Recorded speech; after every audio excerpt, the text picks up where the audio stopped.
Assalamualaikum warahmatullahi wabarakatuh. Kembali lagi bersama saya.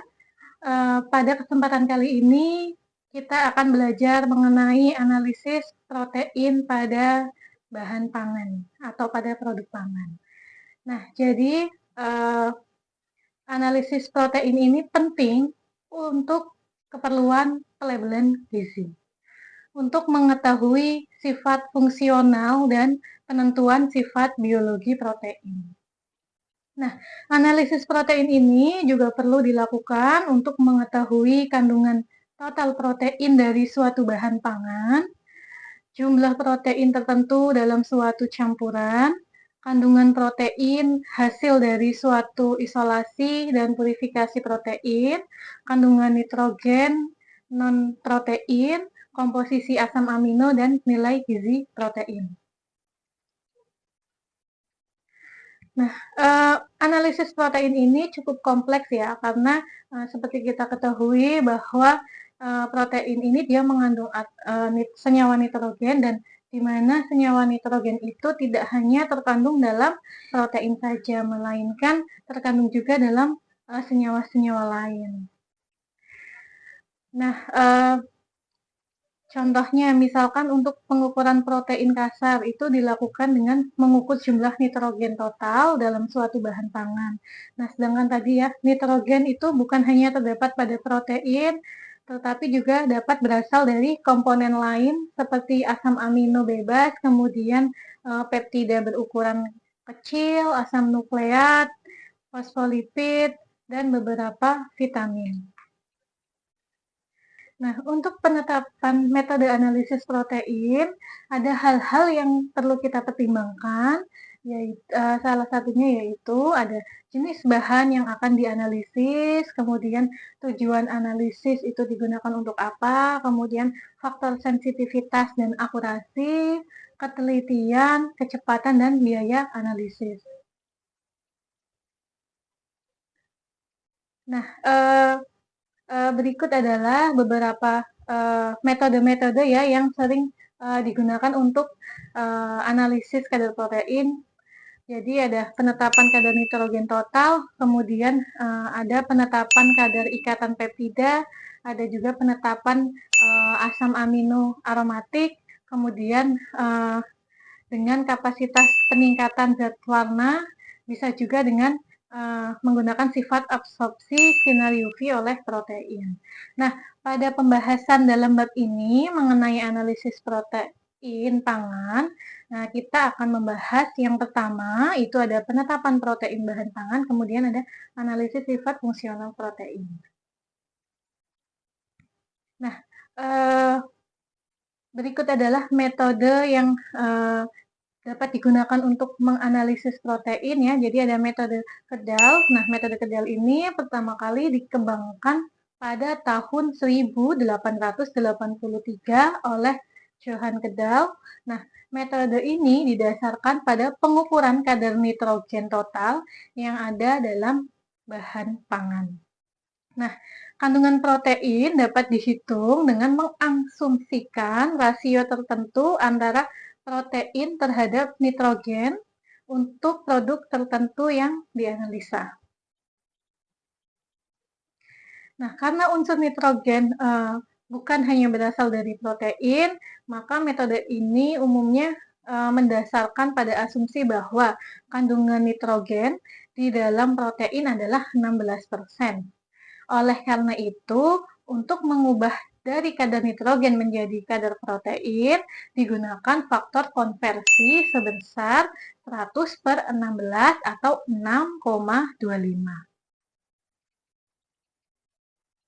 Nah, keuntungan dan kelemahan dari metode Kedal ini adalah, jadi metode Kedal itu dapat digunakan untuk semua jenis bahan pangan, kemudian prosedurnya penetapannya tidak membutuhkan biaya mahal, dan peralatan analisanya juga hampir tersedia di seluruh laboratorium analisis. Kemudian untuk kelemahannya pada metode ini adalah tidak hanya mengukur nitrogen dari protein, tapi juga mengukur nitrogen dari komponen lainnya. Nah, prinsip dari penetapan protein dari metode Kejal ini, jadi sampel yang akan dianalisis harus dihancurkan terlebih dahulu secara sempurna, kemudian setelah sampel hancur sempurna, seluruh karbon dan hidrogen itu teroksidasi dan nitrogen berubah menjadi amonium sulfat. Nah, proses penghancuran pada metode ini jadi harus ditambahkan asam pekat ya, asam pekat ke dalam sampel dan harus dipanaskan. Bahkan untuk mempercepat proses penghancuran si sampel ini, biasanya kita tambahkan katalisator. Nah, kemudian amonium sulfat dinetralkan dengan menggunakan alkali pekat dan didestilasi menjadi larutan asam borat. Nah, ion borat ini kemudian yang dititrasi dengan menggunakan asam standar. Nah, hasil yang diperoleh adalah kandungan protein kasar yang biasa dilakukan pada analisis proksimat. Nah, pada analisis ini juga diperlukan sampel belangko sebagai faktor koreksi dalam perhitungan kadar nitrogen. Nah, kemudian setelah metode Kedal itu selanjutnya ada metode Biuret. Nah, metode Biuret ini pertama kali dikembangkan oleh Rigler tahun 1914. Nah, metode ini didasarkan pada prinsip bahwa zat yang mengandung 2 atau lebih ikatan peptida dapat membentuk kompleks yang berwarna abu-abu dengan garam Cu dalam larutan alkali. Nah, karena seluruh protein memiliki ikatan peptida, jadi metode Biuret ini adalah metode yang paling direkomendasikan atau metode yang paling baik untuk menentukan kandungan protein. Nah, prinsip dari metode Biuret ini adalah ikatan peptida dari protein akan bereaksi dengan ion Cu2+, membentuk senyawa kompleks berwarna abu-abu, kemudian intensitas warna abu-abu tersebut itu berbanding langsung dengan konsentrasi protein, di mana semakin meningkatnya intensitas warna, maka konsentrasi proteinnya itu akan semakin besar. Nah, kemudian intensitas warna yang dihasilkan itu nantinya akan diukur absorbansinya dengan menggunakan alat spektrofotometer UV pada panjang gelombang 520 nanometer. Nah, hanya sedikit senyawa lain yang dapat mengganggu reaksi ini. Jadi misalnya senyawa yang dapat mengganggu reaksi ini itu adalah senyawa urea, kemudian ada gula reduksi yang dia akan mengganggu dan bereaksi dengan ion Cu2+. Kemudian metode selanjutnya adalah metode dye binding. Nah, metode dye binding ini adalah penetapan protein secara tidak langsung.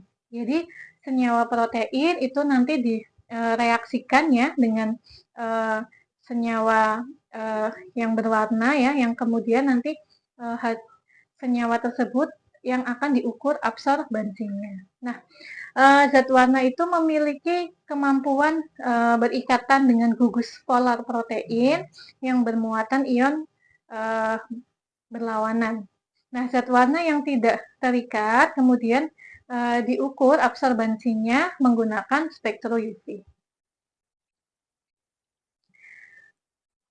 Nah, prinsipnya dari metode ini, jadi gugus polar protein itu dapat mengikat zat warna. Nah, jumlah zat warna yang diikat itu berbanding langsung dengan kadar protein sampel. Zat warna yang tidak terikat pada protein dapat dipisahkan dengan cara sentrifuge. Kemudian supernatanya diukur intensitas warnanya dengan menggunakan spektro UV. Nah, semakin rendah intensitas warna dari supernatan menunjukkan semakin banyak zat warna yang diikat oleh protein karena semakin tinggi kadar proteinnya. Nah, zat warna yang biasa digunakan pada metode ini adalah amido black ya, yang dapat diukur pada panjang gelombang 615 nanometer. Nah, selanjutnya ada metode titrasi formol. Nah, titrasi formol ini jadi penetapan protein dengan metode titrasi formol banyak digunakan untuk analisis protein pada susu. Nah, metode ini cukup cepat dan sederhana, tetapi cenderung mengukur protein lebih rendah, terutama pada protein susu.